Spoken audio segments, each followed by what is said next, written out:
हमारे यहाँ सोसाइटी में डाइवोर्स को इतना लुक डाउन करते हैं और सेकंड मैरिज को भी बहुत लड़कियाँ डरती हैं।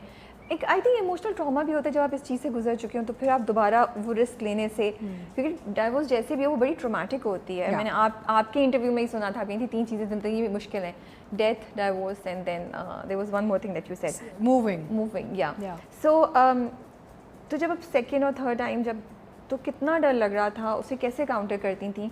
और अगर कोई इस वक्त लड़की या खातून सुन रही हो जो इसी सिचुएशन से गुजर रही हो और सोच रही हो, डर लग रहा हो किसी नई रिलेशनशिप में जाने से क्योंकि पुराना एक एक्सपीरियंस हो चुका है, क्या एडवाइस करेंगी? किस तरह हैंडल करें अपने फियर्स को, किस तरह डील करें इस चीज़ से?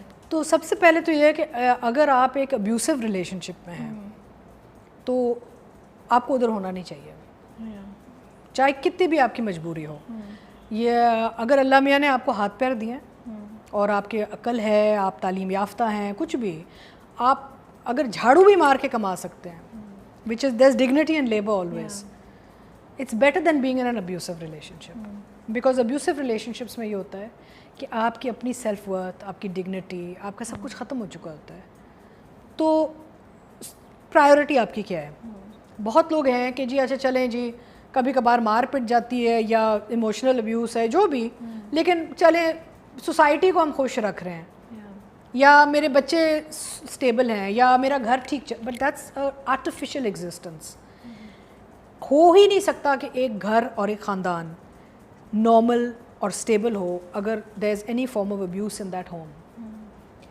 तो आई फील कि it's better to get out. अच्छा, find a way to get out. If you have a supportive family, I had a supportive family, my children have been my greatest strength. बहुत से लोग कहते हैं बच्चे नहीं कर सकते, मेरे लिए मेरे बच्चे सबसे ज़्यादा स्ट्रेंथ थे। They stood by me through everything always. तो मैंने पाला, करीब रख के पाला, तो मेरे साथ मेरे बच्चे खड़े रहे। तो माँ के लिए तो सबसे अहम चीज़ बच्चे होते हैं पहले, you know, you the I think the greatest pain a woman can go through is if her children are not hers. Yes. So अगर आपके बच्चे आपके साथ हैं और आप you're keeping them intact, my biggest thing was to keep myself and my children safe always. Everything else is irrelevant. Society का कोई ताल्लुक नहीं है आपकी ज़िंदगी के साथ, क्योंकि सोसाइटी आपके ना बच्चे पालती है, ना घर चलाती है, ना आपको बचाने आती है जब कोई मार पड़ रही है या आपको कोई कुछ कर रहा है। I mean, you know, nobody comes to your door. Yeah. Who are you pleasing? What sort of social taboo or social acceptability are you talking about? This society is not worth it. The only thing that's important is your own, and if there are children involved, your children's health and safety. Okay. Yeah. Everything else is secondary. And I was very clear from day one that I have the right to live a comfortable, happy life. And I want my children to grow up seeing, you know, an environment where even if we struggle, even if we work, even if whatever it is, but to see a stable, normal existence, not a toxic situation. बच्चों को जब आप एक toxic माहौल में पालते हैं ना, तो बच्चों के और इमोशनल एलिमेंट्स इश्यूज बहुत होते हैं। सही बात है। So I would say as a working mother, मेरे बच्चों ने, जैसे आपको मैंने अभी इंटरव्यू से पहले बता रही थी, बड़ी बेटी मेरी प्रोड्यूसर है, बेटा मेरा साउंड डिज़ाइन करता है, छोटी मेरी आर्ट स्कूल में पढ़ रही। So they've all gone into the field and behind the camera. I think I could perhaps take some credit in the fact that they saw a working mother and succeed. Yes. So उनको encouragement हुई कि यार हमारी माँ, चाहे वो उसको समझते हैं कि नहीं, लेकिन psychologically and subconsciously ना वो element mobilize करता है बच्चों को. It kind of plays on children's attitudes and stuff. So I'm never afraid of looking for something better in life. And also पता है राबिया, एक तो जो माँ बाप वालिदैन जो कहते हैं ना बच्चों को, नहीं छोड़ना, नहीं ये नहीं करना, I'm very clear. You must always allow your children to live their life. देखिए माँ बाप वालिदैन भी ना एक नाइंसाफ़ी करते हैं जब वो कहते हैं आप हमारी ज़िंदगी जिएं, हम चाहते हैं आप यहाँ पढ़ें, हम चाहते हैं आप इससे शादी करें. It's not my life, my children's life is not my life. As a parent I can only support them where they find themselves and that's it. तो yes, supportive children, mother, sisters, friends, colleagues. फिर मैं TV में, जब मैं इस medium में आई तो जितने भी मेरे यहाँ पे इर्द गिर्द मेरे colleagues, I have had a beautiful life. And मैं आपको एक बात बताऊं, जितने भी नेगेटिविटी या आप फेलियर कह लें, मैं एक्सपीरियंस कहती हूँ, very little compare to success in my life. मेरी ज़िंदगी ढकी छुपी है नहीं, आप स्क्रीन पे देखती हैं। सो अब सक्सेस का रेशो देखो कि शायद एक जगह अल्लाह मियाँ ने इम्तिहान लिया, दूसरी जगह अल्लाह मियाँ ने मुझे सिला भी बहुत दिया उस इम्तिहान का, and I am okay. So never to answer your thing, कभी भी ज़िंदगी में आप अपनी डिग्निटी और सेल्फ रिस्पेक्ट पे कॉम्प्रोमाइज़ मत करें। That's a very big problem, we give in. लेकिन जब आप नई रिलेशनशिप स्टार्ट करी थी, डर लग रहा होगा? नहीं, डर तो देखिए या खौफ होगा या थोड़े डाउट्स होंगे, उनको कैसे काउंटर करती थी?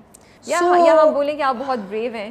नहीं, ब्रेव नहीं, बहुत स्ट्रॉन्ग हैं आप। नहीं, तो शुक्र अल्लाह का, इन एक्सपीरियंसेस की वजह से I have become very tough, but not like I haven't lost my compassion in life, no, or my romance. So when I wanted to give marriage a third chance, तो मेरी फैमिली में था, oh my God, दो तो नहीं चली तो आप, you know, what's going to happen? I said, look, you know, I still believe in the institute of marriage. I believe that it has its value. Of course. Also, if I'm, I want my children to be in a situation where they're not discouraged from the whole idea of marriage. Plus, then if I love somebody, you know, like my marriages were not arranged, I kind of, you know, the romances happened. So if I'm actually in a romance and I care for a person, what's important? How a person is making me feel and how I'm feeling in that relationship, more than people's opinions. So I think लोगों को हम इतना वो दे देते हैं, मैं अपने काम की हद तक लोगों को पूरी लिबर्टी देती हूँ। आपने मुझे जज करना है, आप मेरे कैरेक्टर्स पे, ड्रामा पे, हर चीज़ पे करें, बोलें कितना बकवास रोल किया है आपने, you know, because it's your right. But on my personal front in my life, that is my life. I have control over my life, not public. और मुझे लगता है आपने होप भी कितनी दी होगी आसपास सबको कि भाई एक पॉइंट पे ज़िंदगी ख़त्म नहीं हो जाती। There is always a second chance, you know. And मैं तो इसी बात से बड़ी इंस्पायर हूँ। मुझे लगता है कि ये स्टोरी बहुत सी लड़कियों के लिए जो मे बी गिव अप कर चुकी हैं, होप लूज कर नहीं, देखिए आप ना, जो आपकी पार्टनरशिप्स होती हैं ज़िंदगी में, उनको आप मौका दें। बट यहाँ पे कहना ज़रूरी है कि जब मुझे एक when I went through a broken marriage, तो मैंने उस वक्त ये चीज़ तो देख ली और फैसला कर लिया कि मैं काम कभी नहीं छोड़ूंगी। क्योंकि जब औरत फाइनेंशियली एम्पावर हो जाती है ना, तो उसके साथ बहुत पावर आता है, like overall power, socially and in a marriage home, और अंदर बहुत आता है। यानी कि मैं अगर एक रिश्ते में हूँ ना, तो मैं आउट ऑफ चॉइस हूँ, ये नहीं कि मुझे उसकी ज़रूरत है। उस शख्स को भी पता है, मुझे भी पता है, तो आप उधर भी कॉम्प्रोमाइज़ नहीं चल रहा, डायनामिक्स चेंज हो जाते हैं। हाँ, because you see the person knows, even the person you are in a marriage with understands that you are not doing it for the wrong reasons. अक्सर ये होता है कि लड़कियां कहती हैं हम शादी कर रहे हैं बिकॉज फाइनेंशियली हम डिपेंडेंट होना चाह रहे हैं। अब ना वो आगे का बंदे को भी समझ आ गई है कि आपकी प्रायोरिटी क्या है। You know what I'm saying? Yes. So I was very clear that at a young age with small children, whatever I need to do, I will start from scratch and I will work and build a name and a bank balance, so that whatever other choices I make in my life are basically from the heart, not the pocket. So there's a big difference there also. सही बात है। अच्छा, third time romance कैसा होता है? वही young feeling होती है? I think romance is romance. या मैच्योर हो जाता है? नहीं, तो आई थिंक आप डेफिनेटली एक फ़र्क तो आता है। आप ज़्यादा अपने एक मैच्योर स्टेज ऑफ लाइफ में होते हैं, बट रोमांस तो रोमांस ही होता है, उसकी एज नहीं होती। आप चाहे 100 साल के भी हो जाएं, आप रोमांस कर रहे हैं तो अच्छा। And romance is not, doesn't have to be between two people ना। You could be in love with anything, you could be in love with your pet or your home or your romance is a word that is not limited to just people, no? Yes. You can romance with music or love for something, right? So as you get older, जैसे जैसे आपकी उम्र बढ़ती है, आप अपनी ज़िंदगी को एक डिफरेंट पर्सपेक्टिव से देखना शुरू कर देते हैं। क्या चेंज लगता है आपको जो फर्स्ट टाइम जब आपको मोहब्बत हुई थी और जब थर्ड टाइम हुई? मोहब्बत तो मोहब्बत ही थी। I think I am quite, दिल धड़क रहा होता है। Maybe I am very lucky कि मैं 3 दफ़ा मुझे ज़िंदगी में मौका मिला मोहब्बत करने का, लेकिन but of course I mean otherwise कोई और वजह नहीं थी ना मेरे लिए। I didn't need to go into those relationships.